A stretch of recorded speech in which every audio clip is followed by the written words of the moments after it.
muito. Então eu peço à minha colega que me ajude a anunciar quem que nós iremos receber daqui a pouquíssimos segundos. Se for longo, pode ler a metade ou também ler a metade. Então, a colega Célia vai dar seguimento à leitura da biografia do nosso presidente, do nosso professor doutor e do nosso orador, hoje como anfitrião do culto acadêmico. Que desafio. Pois bem, Mateus Mutola é o decifrador do código Gênios, que ajuda profissionais e empreendedores na descoberta de seus propósitos e no despertar do gênio em si, para que possam maximizar os seus potenciais e gozarem de uma vida de impacto, estabelecer uma marca inapagável e deixar um legado para gerações vindouras. Pode continuar. O nosso orador também é palestrante profissional e coautor internacional de 5 best-sellers, sendo destacado em cimeiras internacionais sobre desenvolvimento pessoal, construção de nações e transformação geracional. Também nós acompanhamos cá há alguns anos que teve a honrosa menção como embaixador da civilidade mundial. Também é vice-chanceler ou vice-reitor internacional da universidade, vou fazer aqui a leitura da sigla, UGCSI, baseada nos Estados Unidos da América. É também presidente da World Changers Initiative, CEO da Mamo Coaching e também é vlogger do programa do Dr. Mamo Show. Aleluia. Bom, nós resumimos, na verdade, aleluia, porque havia muito por dizer sobre o nosso pai, o nosso professor, o Dr. Mateus Mutola. E eu quero convidar neste momento a toda a audiência a ajudar-nos a receber ao pódio o professor Dr. Mateus Mutola. Obrigado. Muitíssimo obrigado. Podemos sentar, por favor.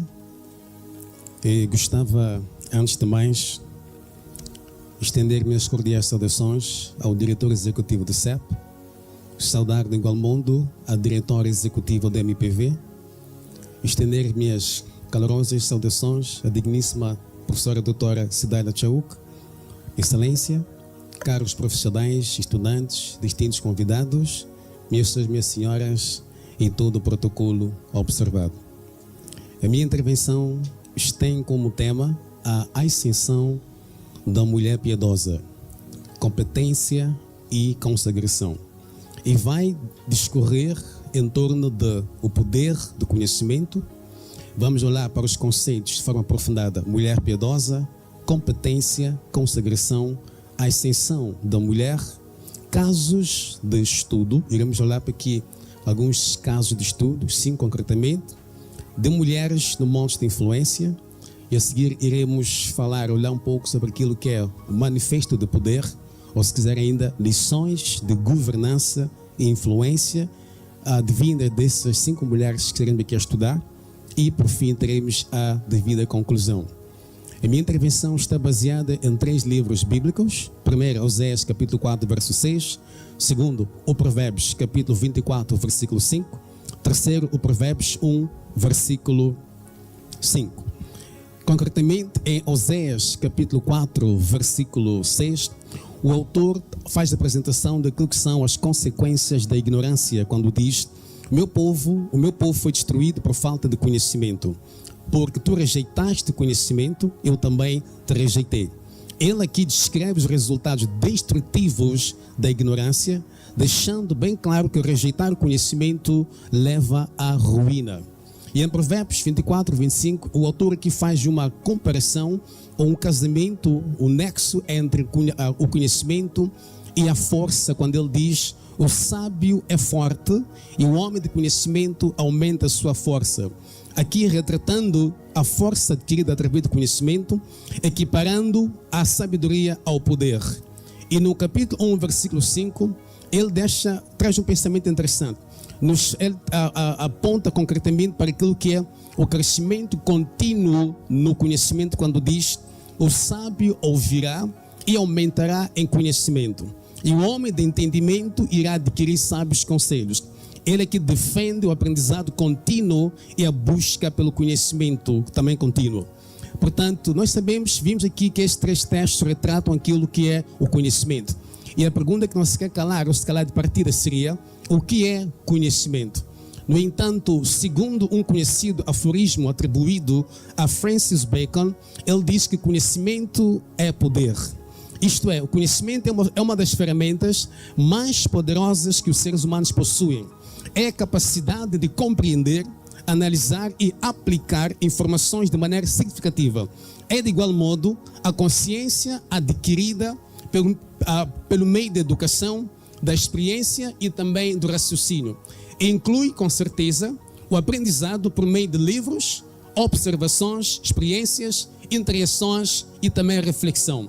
O conhecimento, meus amados, dá aos indivíduos o poder de pensar criticamente, de resolver problemas, tomar decisões informadas e influenciar o mundo positivamente. O conhecimento, neste caso, transforma sociedades e impulsiona, neste caso, riqueza material. O conhecimento não pode ser roubado ou perdido. Em outras palavras, eu posso roubar o seu carro, eu posso roubar o seu celular, eu posso roubar o seu dinheiro, mas não tenho como roubar o seu conhecimento. É por isso que conhecimento é de extrema importância. E existem vários tipos de conhecimento. Por exemplo, temos conhecimento científico ou empírico, que é adquirido por meio do estudo e da compreensão de conceitos. Também temos o conhecimento prático e empírico, que é obtido através da aplicação do que aprendemos em situações da vida real. E tem também o conhecimento filosófico, que surge da reflexão racional e especulação sobre as questões existenciais. E temos conhecimento tácito, que consiste na compreensão de si mesmo e dos outros, vital para a construção de relacionamentos e empatia. E por fim, não menos importante, temos o conhecimento teólogo ou religioso, que é baseado na fé e na interpretação das escrituras sagradas. Nota que juntas estas dimensões de conhecimento moldam a nossa compreensão do mundo e do nosso lugar no mesmo. Ao longo da história da humanidade, o progresso da humanidade esteve profundamente enraizado na busca pelo conhecimento, desde as civilizações antigas até a era digital moderna. E numa era em que a informação flui mais rápido que nunca, o conhecimento tornou-se a moeda mais valiosa. Ela é necessária para o desenvolvimento social e econômico. Observa que países que dão prioridade à educação e à pesquisa geralmente progridem mais rapidamente. A alfabetização e o conhecimento melhoram a produtividade econômica, reduzem a pobreza e também promovem a igualdade social. As nações mais desenvolvidas investem ou investiram fortemente em indústrias baseadas no conhecimento, concretamente como a ciência, a tecnologia e a educação. O conhecimento também é importante para o avanço científico e tecnológico. Toda descoberta científica e inovação tecnológica é produto do conhecimento acumulado. Da roda aos smartphones, da eletricidade à internet, o conhecimento moldou as ferramentas e os sistemas que definem a vida moderna. O mesmo é importante para a força política e moral. Uma população informada é essencial para uma democracia funcional. Quando as pessoas são educadas e conscientes dos seus direitos e responsabilidades, as mesmas participam ativamente na governança e protegem os valores democráticos. Além disso, o conhecimento de ética e história ajuda as pessoas a compreender a justiça, a aprender com os erros do passado e promover a paz. Ao nível pessoal, o conhecimento aumenta a nossa confiança. Nota que uma pessoa bem informada consegue articular seus pensamentos com clareza, defender o que é certo e navegar pela vida com maior sabedoria. Por exemplo, uma pessoa que entende de saúde e nutrição está mais bem preparada para fazer escolhas de estilo de vida mais saudáveis. O conhecimento é importante a nível pessoal porque protege a mim e você de erros. Quantas vezes cometemos erros, fazemos uma ou outra coisa, não dá certo, depois a gente diz, poxa, se eu soubesse. Se eu soubesse, teria feito diferente. Portanto, o conhecimento protege-nos de erros. O conhecimento ajuda-nos a tomar decisões mais melhoradas e cria também oportunidades para nós e ajuda você a crescer ao nível pessoal. Eu disse que minha intervenção está intitulada A Ascensão da Mulher Piedosa, Competência e Consagração. Vamos agora olhar aqui para as variáveis que constituem este meu tema. A primeira variável, mulher virtuosa. O que é uma mulher virtuosa? Desculpe, mulher piedosa. O que é mulher piedosa? A mulher piedosa é uma mulher temente a Deus, que o coloca em primeiro lugar. Saibam que temer a Deus ou o Senhor não é medo, mas sim é o reconhecimento de que Ele é a fonte de toda inteligência e sabedoria que nós usamos para estudar e trabalhar. Ser mulher piedosa é ter princípios e valores pessoais estando alicerçados na palavra de Deus. Mulher piedosa vive para agradar o seu Criador, tendo consciência de ser representante do reino de Deus em todas as suas realizações, quer acadêmicas, profissionais ou ainda empresariais. Mulher piedosa deve ser competente e ter competências. Repito, a mulher piedosa deve ser competente e ter competências. No contexto da minha intervenção, onde a academia, a profissão e os valores caminham juntos, a competência deixa de ser apenas uma entrega técnica e se torna uma arma de influência. Nesse âmbito, ela nos traz 4 significados. Primeiro, a autoridade técnica. Neste caso, a competência é o fim do amadorismo. Ser competente significa que ninguém pode questionar o seu conhecimento. Você domina a sua área com tamanha profundidade que a sua voz se torna necessário. Você domina a sua área com tamanha profundidade que a sua voz se torna necessária. É a excelência acadêmica aplicada para resolver problemas reais. 2. Tem que ver com o direito de ser ouvida ou, se quiser, legitimidade.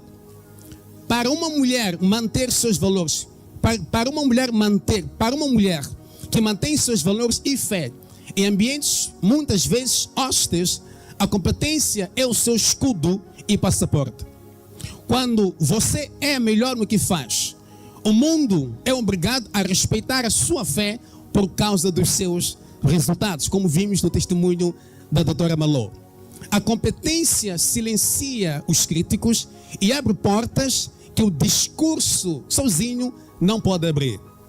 Terceiro aspecto da competência é a coerência operacional, ou, se quiser, a prática dos valores.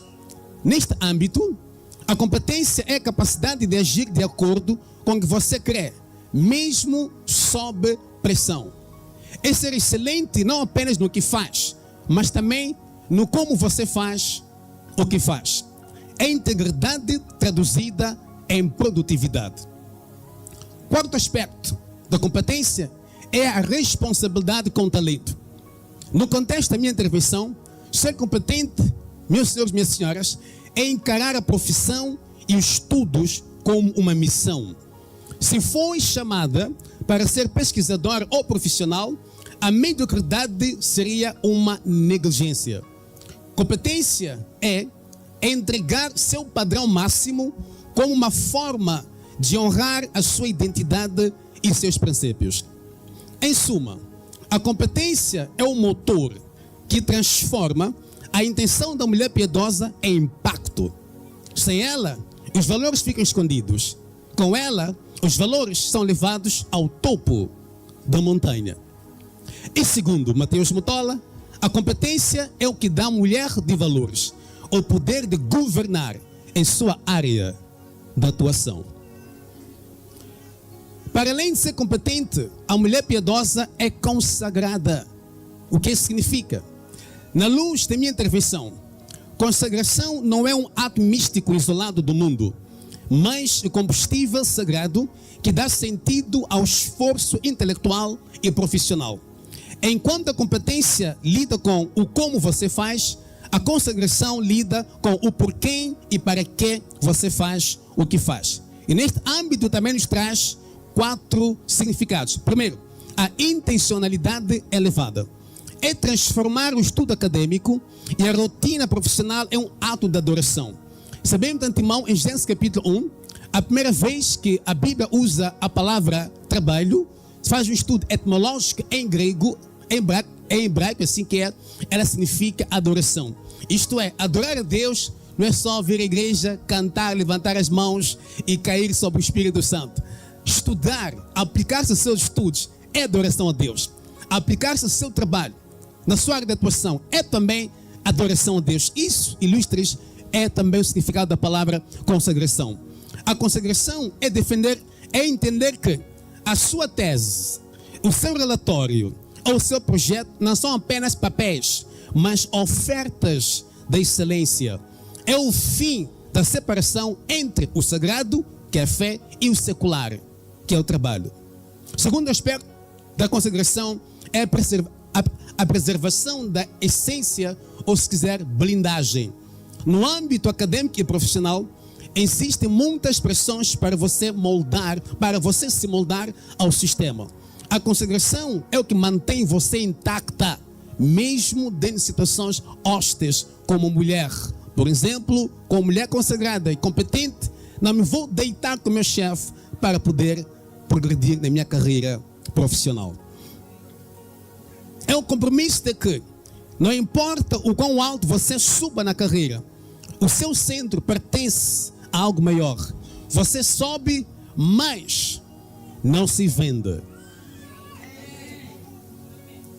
A competência tem um terceiro aspecto, que é o propósito além do currículo. Neste âmbito, nesse caso, desculpa, a consagração, neste âmbito, a consagração tira o foco do ego. Uma mulher consagrada não busca o título apenas para ser chamada de doutora ou diretora, mas para que a sua posição sirva de plataforma para os seus valores. Por exemplo, eu sou mulher, sou doutora.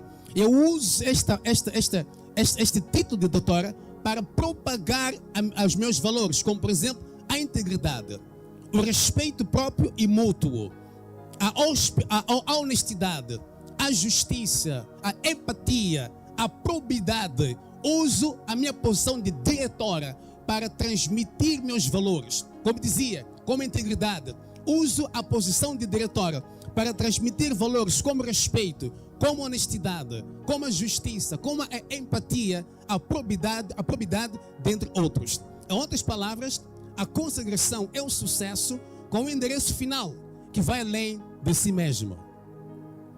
Isto nos faz compreender que a consagração é a ponte ou fonte de resiliência. Em outras palavras, estudar e trabalhar, estudar e trabalhar em alto nível pode cansar. Todavia, a consagração é o que renova as forças quando o intelecto chega ao limite. É a certeza de que há uma força maior sustentando a sua jornada de excelência. Em suma, se a competência é o que faz a mulher piedosa ser a melhor técnica, a consagração é o que a faz ser uma mulher inesquecível e irrepreensível. E segundo Mateus Mutola, consagração é o que transforma o seu sucesso profissional em um testemunho de autoridade. O outro conceito, ainda no meu tema, é a ascensão da mulher piedosa. E no contexto da minha intervenção, não se trata apenas de subir degraus em sua carreira, mas de uma mudança de estatura moral e intelectual. Neste âmbito, nos traz também 4 pensamentos interessantes. Primeiro é a conquista de espaço. Isto é, a ascensão da mulher piedosa é um movimento de sair da periferia das decisões e ocupar o centro. Na academia, não significa apenas estudar, mas produzir conhecimento de ponta. No profissional, significa alcançar cargos de liderança e influência. É a mulher deixando de ser espectadora para se tornar protagonista. Isto nos leva àquilo que é a questão da evolução da mente, onde a ascensão da mulher inclui a ascensão ou a ascensão intelectual. É o compromisso com a excelência acadêmica, o domínio de novas habilidades, a recusa da mediocridade. É a subida de nível de consciência e capacidade técnica, e que nos leva à elevação do padrão ou rigor, significando que ela não está apenas subindo, mas subindo com um novo padrão. Ela não se molda ao sistema, ela eleva o nível do ambiente onde entra através da sua competência e integridade, o que nos leva a uma verticalidade ou diferencial. Aqui entra o peso dos seus valores.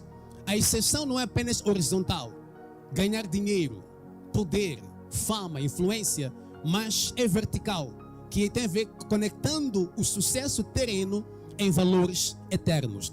É crescer profissionalmente sem se desprender da sua base, que são os seus valores espirituais. É estar no topo, mas com raízes bem profundas. Em suma, quando falo da exceção da mulher piedosa, estou dizendo que ela está em um sucesso, um progresso, um processo de elevação total. Isto é, ela está se tornando mais inteligente, mais forte, mais capacitada e mais influente, sem deixar a sua fé para trás. Agora apresento e convido a juntarem-se a mim. Vamos a casos de estudo. Vamos olhar para mulheres piedosas nos montes de influência. Vamos olhar para 5 mulheres piedosas que ascenderam e domaram certos montes de influência. O impacto geracional causado por estas e reflexões advindas de suas vidas. Mas antes, lembram-se que montes de influência são pilares fundamentais que constituem a estrutura de uma sociedade. Os mesmos são lugares onde a verdadeira transformação sociocultural ocorre. As pessoas, individuais ou coletivas, que dominam estas esferas, influenciam uma sociedade inteira e até um certo ponto uma nação. Ademais, o tipo de influência que exercem pode comprometer as próximas gerações. E a primeira mulher a estudar é a Débora. A Débora era uma dona de casa, juíza, profetisa e militar. Dona de casa, juíza, profetisa e militar. A Débora se destaca como uma das figuras mais formidáveis da narrativa bíblica, servindo não apenas como líder religiosa, mas também como estrategista política, judicial e militar. Seu período como a 4ª juíza de Israel é um exemplo magistral de como uma mulher pode exercer autoridade com absoluta competência e fundamento espiritual. Permita-me agora, meus senhores e minhas senhoras, partilhar uma análise do seu poder e do impacto geracional que esta mulher deixou em 4 âmbitos. Primeiro, o poder da autoridade judicial. Ao contrário de muitos outros juízes, que eram em particular libertadores militares, a Débora foi reconhecida, em primeiro lugar, por sua sabedoria e discernimento. Ela exercia suas funções sob a palma da Débora, que era o seu tribunal, para onde o todo Israel se encaminhava para buscar o seu conselho. A sua autoridade não foi conquistada pela força, mas sim como resposta à sua comprovada excelência. Ela inspira respeito por meio do seu intelecto e a sua capacidade de interpretar a lei com justiça. E ela nos leva ao aspecto de liderança estratégica e brilho militar. A Débora foi arquiteta da vitória sobre Cícera e o seu exército cananeu. Quando convocou Baraque, que era comandante do exército, para liderar as tropas, Baraque recusou. Disse: eu não posso liderar as tropas, não posso ir à guerra sem que a Débora fosse consigo.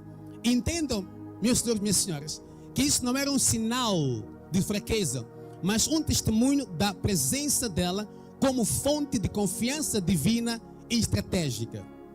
Ela não apenas deu ordens, ela foi para a linha de frente.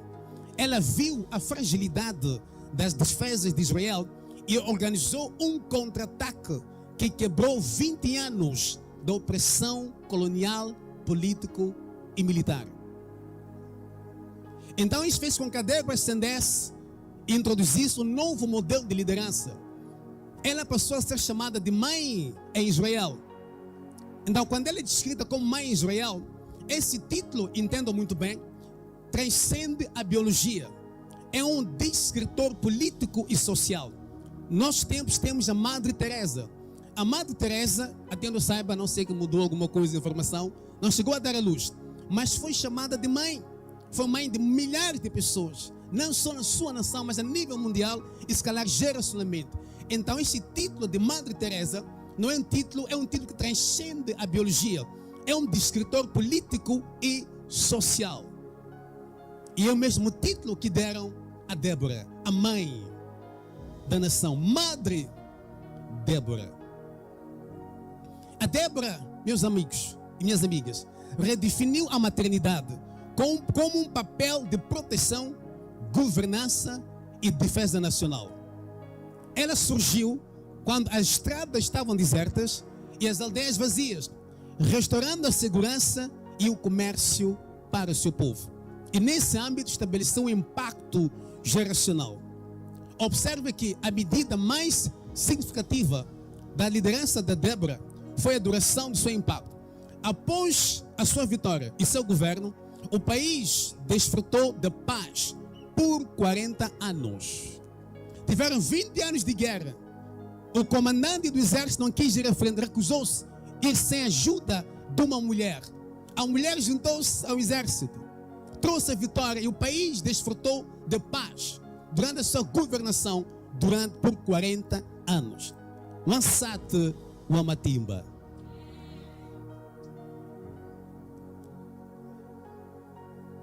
A Débora quebrou o ciclo de derrotas, provando que a liderança feminina, quando enraizada em valores profundos e alta competência, pode estabilizar uma nação inteira. Reflexões. A Débora foi desafiada à excelência. Ela atuava em uma estrutura militar e judicial dominada por homens. Ela foi competente. Era procurada por sua inteligência. Não, beleza, inteligência. Ela foi consagrada. Seu poder emanava da sua identidade e fé inabalável. E ela, claro, ascendeu.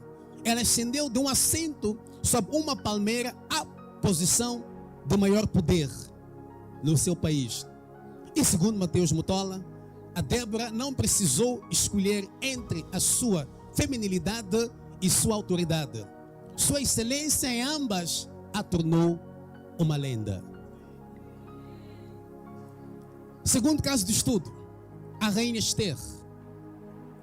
A Esther representa uma dimensão diferente de poder em relação a Débora. Enquanto a Débora exerceu autoridade pública e judicial, a Esther operou no epicentro do poder político e diplomático. Ela exemplifica como a inteligência estratégica e a coragem moral podem salvar uma nação inteira. Olhemos para o seu impacto e poder em 4 vertentes. Primeiro, o poder da estratégia e da paciência. A Esther não agiu por impulso. Ela entendeu que estava em um ambiente hostil, a corte pérsia, onde uma palavra errada podia ser fatal. Então ela mostrou competência no silêncio. Ela soube ocultar a sua identidade até o momento oportuno, demonstrando um controle emocional e estratégico muito raros. Ela mostrou um alto nível de diplomacia. Ela não confrontou o rei Assuero com gritos. Ela usou a hospitalidade ou banquetes para desarmar seus inimigos e conquistar a mente do soberano. Ela nos traz a componente consagração como fonte de coragem. O momento divisor das águas da vida da Esther foi o seu jejum e a célebre frase: se perecer, pereci. Ela desafiou a lei da morte, que impedia qualquer um de entrar na presença do rei sem convite. A sua consagração deu-lhe a clareza de que a sua posição de privilégio nesse caso rainha, não era para benefício próprio, mas para a libertação do seu povo. Esta mulher percebeu que a posição de primeira dama não é para benefício próprio, mas para a libertação do seu povo. No momento crítico, ela assumiu sua coragem e seus valores, colocando seu título e a sua vida em jogo por uma causa maior, que era a libertação do seu povo. Diferente de outros líderes cujas vitórias foram temporárias, o impacto da Esther foi eternizado na cultura. Ela não apenas evitou um genocídio, mas garantiu que o povo judeu tivesse o direito de se defender, mudando o curso da história no Império da Pérsia. A frase, a festa de Purim, celebrada até hoje, é o resultado direto da sua coragem. Ela deixou um legado de alegria, caridade e memória histórica para todas as gerações seguintes. E ela ascende com propósito. A sua trajetória é a definição da ascensão de uma órfã exilada, a rainha da maior potência da época. Ela mostrou que é possível estar no topo de uma estrutura secular e mundana, mantendo-se fiel aos princípios espirituais. E causou impacto, uma influência política, pois ela não apenas salvou o povo, mas elevou Mordecai ao governo, garantindo que a justiça continuasse após a sua intervenção direta. Reflexões. A Esther, meus senhores e minhas senhoras, é a personificação da competência e consagração em um cenário de alto risco. Ela foi desafiada a enfrentar o sistema de morte do seu tempo. Ela foi competente na etiqueta, na fala e na estratégia política. Ela foi consagrada, disposta a sacrificar tudo pela sua fé e pelo seu povo. E teve, claro, a ascensão. Foi levada ao trono para ser a resposta a uma crise nacional. E segundo Mateus Mutola, a Esther provou que a beleza e a posição são ferramentas, mas é a coragem fundamentada na fé que muda o destino de uma geração inteira. Terceiro estudo. Ruth, a pobre viúva. A Ruth é uma das figuras mais fascinantes da história bíblica, porque seu poder não veio de um título de rainha ou de um cargo de juíza, mas, atenção, da lealdade radical e de uma ética de trabalho inabalável. Ela é a prova de que a excelência nas pequenas coisas e a fidelidade aos valores podem alterar a linhagem real de uma nação. Olhemos a sua história em 4 polos. Primeiro, o poder da decisão inabalável, ou se quiser ainda, fé e identidade. A Ruth era uma mulher estrangeira, moabita, em um momento de crise. Seu poder começou com uma escolha consciente de abandonar seu passado e abraçar uma nova identidade. A frase, teu povo será meu povo e teu Deus, meu Deus, não foi apenas poesia, foi uma declaração de princípios. Ela decidiu onde fincar suas raízes, independentemente das circunstâncias difíceis. Ela mostrou resiliência, não buscou o caminho mais fácil, que seria voltar para sua terra, mas escolheu o caminho do sacrifício e do caráter. O que nos leva à questão de competência no trabalho, ou se quiser, o valor da excelência. A Ruth, meus amigos, minhas amigas, não esperou por milagres sentada no sofá. Ela foi para o campo trabalhar. Sua profissão naquela altura era a colheita, e ela executou com tal distinção que chamou a atenção dos líderes da época. Era tão entregue ao seu trabalho, altamente profissional, tanto que a sua profissão, a sua entrega e excelência chamou a atenção dos seus líderes. Boaz, que era o dono da empresa, empresário, notou a Ruth, não apenas por sua aparência, mas atenção, porque lhe foi dito. Ela veio está aqui desde o amanhecer até agora. Em outras palavras, a Ruth era pontual no trabalho. E a Ruth fazia horas extras até que conseguisse fechar o plano do dia. Foi esta habilidade que ela tinha, de pontualidade, de excelência, e estar no local de trabalho até fechar o dia, que fez com que fossem dizer ao chefe: esta mulher, esta colega, está aqui desde manhã até esta hora. Os colegas despertaram, já deu 15h30, já deu 17, bala, foram embora. Ela sabia que não tinha fechado o dia, ficava para fechar o dia. Ela demonstrou que a competência profissional começa com a seriedade com que tratamos nossas responsabilidades atuais, por mais humildes que sejam. Neste entanto, ela causa um impacto geracional. O seu impacto foi o mais profundo de todos os tempos em termos de genealogia. Ao casar-se com Boaz, ela não apenas mudou a sua própria vida, mas tornou-se a peça-chave na história de Israel. A Ruth é a ancestral direta do rei Davi.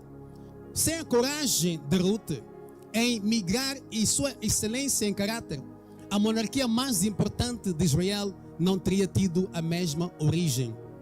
Ela é uma das poucas mulheres mencionadas na genealogia de Jesus, e o que mostra que a sua consagração e lealdade quebraram barreiras raciais e religiosas, inserindo uma estrangeira no centro do plano divino.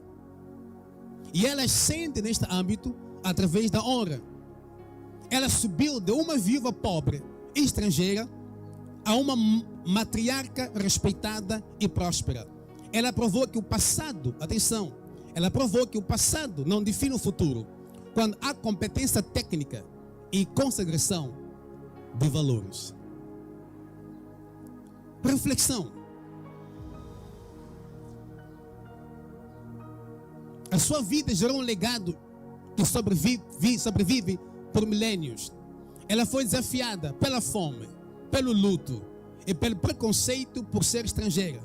Ela foi competente, reconhecida pela sua dedicação extrema ao trabalho no campo. Ela foi consagrada. A Ruth foi fiel aos seus novos valores e ao seu compromisso com Deus. E claro que ela ascendeu de colhedora de sobras a dona das terras e ancestral de reis. E segundo Mateus Mutola, a Ruth nos ensina que a excelência no hoje é o que pavimenta o caminho para a glória do amanhã.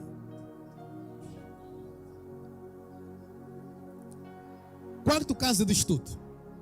Rahab, uma mulher no lugar certo, na hora certa. Rahab é talvez o exemplo mais radical de como a visão estratégica e a coragem sob pressão podem não apenas salvar uma vida, mas alterar o DNA de uma nação inteira. Ela quebra todos os estereotipos. Era uma mulher estrangeira e vivia à margem da sociedade em Jericó. Olhemos para aquilo que é o registro de seu poder e sua decisão que mudaram o curso da história em 4 polos. Primeiro, o poder da inteligência e análise do cenário. Rahab não era apenas uma moradora de Jericó. Ela era uma observadora astuta. Enquanto os líderes da cidade estavam paralisados pelo medo, ela processou as informações sobre os milagres do Mar Vermelho e as vitórias de Israel. Então desenvolveu uma visão futurista. Ela percebeu que o sistema atual, Jericó, estava falido e que uma nova ordem estava chegando. Não esperou o desastre. Ela se posicionou antes da queda dos muros. O que ela fez? Desenvolveu uma negociação estratégica. Ao esconder os espiões, ela não só agiu por emoção, mas firmou um acordo de proteção. Ela negociou a segurança de toda a sua comunidade e linhagem em troca de sua cooperação técnica e tática. Esta mulher, sem a Rahab, a missão dos espiões poderia ter fracassado, atrasando ou mudando a estratégia de conquista de Canaã. Então ela tornou-se uma agente de mudança. Ela forneceu a inteligência necessária sobre a moral do inimigo, quando disse: o coração de todos desmaiou. O que deu confiança ao exército de Josué. O sinal que ela colocou na janela não foi apenas para salvá-la, tornou-se um símbolo eterno de que a redenção e a mudança de vida são possíveis para qualquer pessoa que decida se alinhar à verdade. Neste âmbito, ela então estabeleceu o impacto geracional. Ela sai de uma mulher da linha vermelha para a ancestral do Messias. O maior poder que ela transmite foi a sua capacidade em resolução de conflitos, como a mulher que silenciou o exército através da palavra certa no momento certo. Reflexões. A mulher sábia de Abel Beth é a personificação da excelência acadêmica e profissional aplicada à vida pública.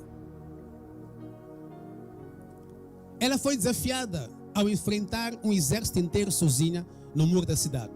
Ela foi competente. Esta mulher foi mestra na retórica, na história e na negociação política. Ela foi consagrada, fiel à herança de Israel e à paz da sua comunidade. E obviamente ela foi também ascendida. Uma cidadã comum que ascendeu ao papel de salvadora da nação pelo poder da sua mente. E segundo Mateus Mutola, ela provou que uma mulher que domina o conhecimento e mantém seus valores pode parar uma guerra sem disparar uma flecha sequer.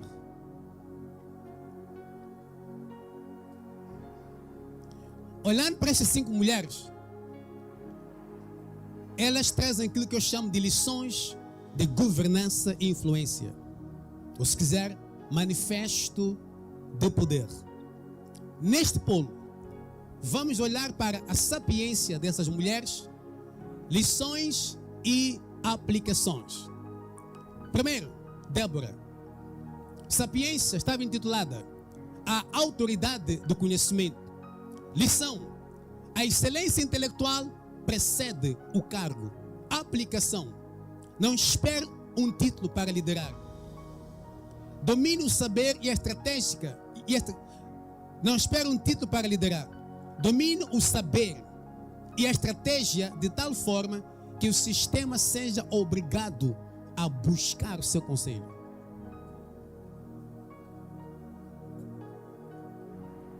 Repito, Débora, sapiência, a autoridade do conhecimento. Lição: a excelência intelectual precede o cargo. Aplicação: não espere um título para liderar. Domine o saber e a estratégia de tal forma que o sistema seja obrigado a buscar o seu conselho. Esther. Sapiência, a diplomacia estratégica. Lição: o posicionamento certo vale mais do que o confronto direto. Aplicação: aprenda a ler o cenário político e profissional.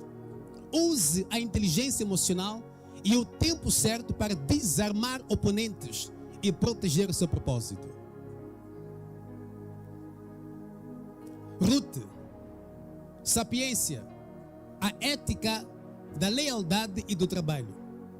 Lição: a excelência operacional no pouco constrói linhagens reais. Aplicação: seja impecável na execução das suas tarefas atuais. O rigor no trabalho e a fidelidade aos valores são os que pavimentam o caminho para a ascensão social e profissional. Rahab. Sapiência, a visão do futuro e análise de risco. Lição: sua percepção estratégica pode mudar o seu destino geográfico e geracional. Aplicação: identifique as mudanças de sistema antes que elas ocorram. Posicione-se com coragem e negocie seu espaço com base naquilo que você vê e outros ignoram. A mulher sábia de Abel. Sapiência, o domínio da comunicação assertiva. Lição: uma mente preparada pode silenciar exércitos. Aplicação: desenvolva o poder da retórica e da negociação. A sabedoria aplicada à diplomacia é a ferramenta mais eficiente para preservar legados e evitar destruições desnecessárias. Qual é a essência deixada por estas 5 mulheres? A ascensão dessas mulheres nos modos de influência não foi sorte. Atenção, não foi sorte. Foi a convergência entre uma competência inquestionável e uma consagração inegociável. Elas provaram com A mais B que o intelecto a serviço dos valores é a força mais transformadora da história. Concluindo, mulheres, vocês nasceram para um tempo como este. Não recuem diante do desafio da excelência, tampouco aceitem a mentira de que precisam escolher entre a inteligência e a consagração. Que o mundo veja em vocês a rara combinação de uma mente brilhante com uma alma consagrada. Levantem-se, ocupem seus lugares nos montes de influência e brilhem com a luz da virtude que nunca se apaga. Pois vocês são a prova viva de que a competência técnica e a consagração espiritual caminham juntas. Que a sabedoria de Débora guie que a sabedoria de Débora guie suas decisões. Que a coragem da Esther proteja seus valores. Que a lealdade da Ruth firme seus passos. Que a visão futurista de Raab mude seu destino geracional e que a diplomacia intelectual da mulher sábia silencie seus oponentes. Mulheres, vocês são arquitetas de um novo tempo, onde a excelência é um novo padrão e a fé é a nossa rocha. Lembrem-se, uma mulher que domina a ciência, mas não teme a Deus, tem apenas dados. Uma mulher que teme a Deus, mas não domina a ciência, pode tornar-se apenas uma fanática. Mas uma mulher que domina a ciência e teme ao Senhor tem autoridade para mudar a história. E pela atenção, e muito obrigado.